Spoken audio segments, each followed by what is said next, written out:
บัดนี้ข้าขอนอบนอบไหว้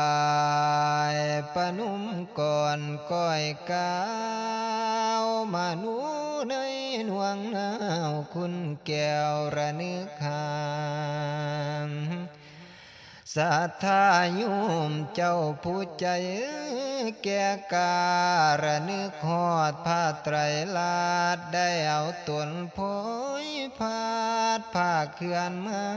แล้วระนึกถึงคุณแก้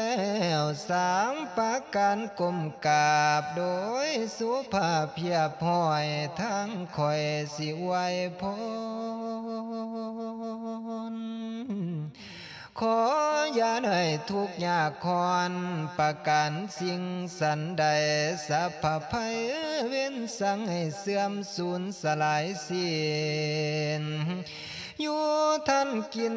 ท่านสร้างทั้งบุญในจดจ่อขออย่าได้พบพ่อมันให้ภายนี้ศรัทธาโยมเจ้าทำบุญในมือนี้ให้มีแต่ความดีความอัปปีจังให้อย่าได้มีมาไกล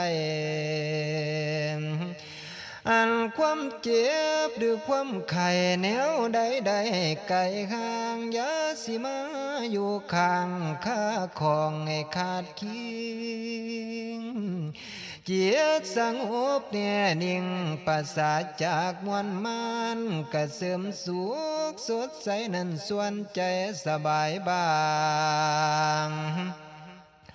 ทั้งส่วนกายเสมอน้ำโดยดีสะดวกดังตัวจิตตั้งกาย